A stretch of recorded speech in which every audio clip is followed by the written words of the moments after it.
O Eduardo Bolsonaro protagonizou um vexame ao vivo na CNN Brasil. Assim, uma enorme vergonha mostrando todo o desespero da família Bolsonaro com esse inquérito das joias. Eu vou mostrar o vídeo pra vocês. É um vídeo assim constrangedor, porque o Eduardo ele quis conceder essa entrevista momentos depois que o inquérito havia sido divulgado pelos veículos de comunicação. Ele não estava preparado, ele não tinha lido o inquérito e aí ele começava a gaguejar, começava a se embananar nas respostas, algo constrangedor. A família está desesperada porque os aliados do Bolsonaro estão se distanciando. E como as estratégias da defesa são ridículas, eu vou mostrar também o argumento da defesa do Bolsonaro, um negócio patético. A chance deles é falarem que eles estão sendo perseguidos, mas sem o apoio de outras figuras políticas, essa narrativa não vai colar. O que você acha dessa situação da família Bolsonaro? É o desespero? E o Eduardo, ele é um bananinha? Você gostou do constrangimento? Então like no vídeo e se inscreva no canal. A entrevista do Eduardo Bolsonaro foi um negócio patético. Eu vou mostrar aqui pra vocês no celular. O Eduardo, ele completamente perdido, porque ele começa falando de não, o Alexandre de Moraes está nos perseguindo. Mas depois, quando ele começa a ser confrontado com as provas, ele se perde completamente, ele gagueja, dá um tilt na cabeça dele, porque esse cara é um pastel. Como que ele vai para uma entrevista para tentar demonstrar tranquilidade, sendo que ele nem leu o inquérito? E dizem que ele é o mais inteligente dos filhos do Bolsonaro. Não é possível que esse Bazé seja tão tolo. Olha só, vou mostrar para você, olha só. Há pelo menos 2 prints de conversas entre Mauro Cid e o ex-presidente Jair Bolsonaro, em que aponta-se, pelo menos pelas conversas, de que Bolsonaro teria conhecimento exatamente da negociação dessas joias. Inclusive, uma das mensagens seria um link do leilão. Eu queria entender exatamente esse trâmite. O ex-presidente sabia da negociação? Olha só, ele vai travar. Vitorino, me desculpa, eu não tive acesso. Você teria a mensagem para ler, para ter esse positivo do presidente, por acaso, por favor? Sim, senhor. Há uma publicação de um link, exatamente do link no site em que esse leilão se daria, e há um aceno do ex-presidente Jair Bolsonaro dizendo selva a respeito desse link. Um outro print, deputado, é exatamente uma conversa entre Mauro Cid e Jair Bolsonaro. Ele recebeu um link e respondeu selva? Selva, exatamente. E isso daí seria o que configuraria a autorização de Bolsonaro? Não só a autorização, mas talvez o conhecimento, deputado. Olha, vocês viram? Depois vocês podem entrar no site da CNN, no canal deles. É constrangedora a entrevista do Eduardo. A defesa do ex-presidente está completamente perdida. Porque eles focaram no erro que a Polícia Federal teve ao divulgar os valores. Inicialmente foi falado em 200 e tantos milhões, depois caiu para somente 7 milhões aproximadamente. E aí eles falaram desse erro da Polícia Federal e ficaram falando de perseguição. O próprio Eduardo Bolsonaro começa essa entrevista constrangedora falando que o Bolsonaro está sendo perseguido. Só que eles não falam absolutamente nada sobre as mensagens que foram trocadas do Bolsonaro com o Mauro Cid. E muito menos os arquivos que foram encontrados no celular do Bolsonaro, como o acesso ao link do leilão, onde as joias estavam sendo comercializadas. Por isso que quando você confronta os bolsonaristas com as mensagens do Bolsonaro com o Mauro Cid, eles travam, eles bugam, igual o Eduardo Bolsonaro, porque as provas contra o ex-presidente, elas são muito robustas. E a tese que Bolsonaro está querendo usar, foi trazida para nós pelo Paulo Capelli do Metrópolis, é uma tese ridícula. Primeiro que o Bolsonaro está dizendo o seguinte, que todo o inquérito é um inquérito fraco porque estaria baseado somente nas palavras de Mauro Cid, não mostrando o rastro da comercialização ou mostrando o rastro do dinheiro.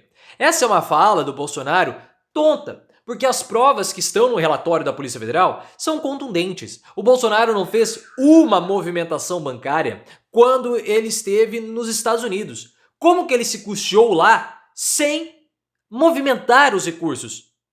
E aí vem a suspeita por conta das joias. As joias foram vendidas, comercializadas, o recurso foi entregue em mãos do Bolsonaro e aí ele conseguiu se custear nos Estados Unidos. E eles estão falando a tese do arrependimento eficaz.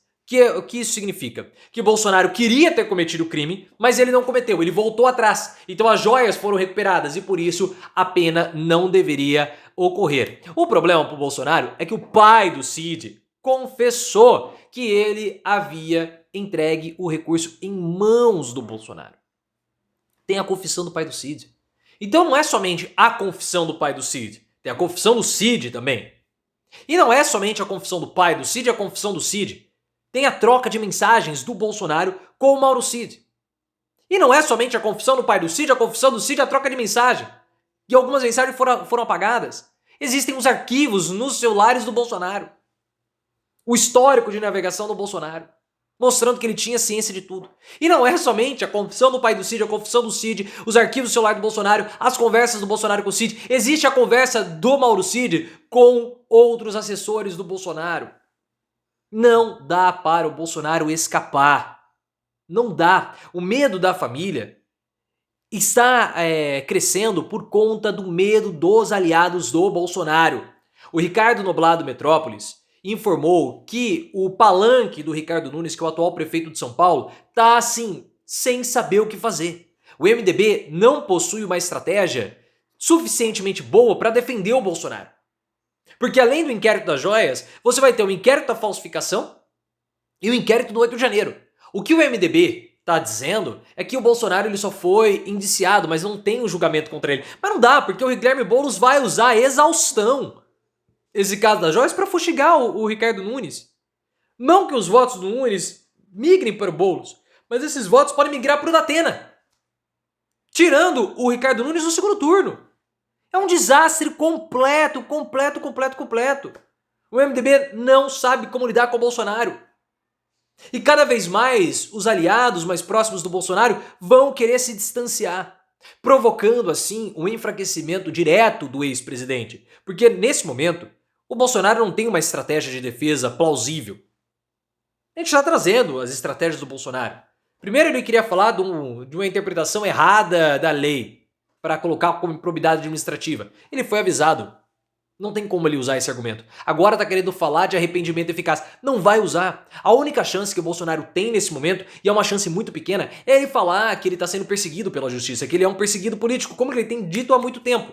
Só que para a tese da perseguição jurídica dar certo, é necessário que exista o endosso de outros agentes políticos a essa tese do Bolsonaro.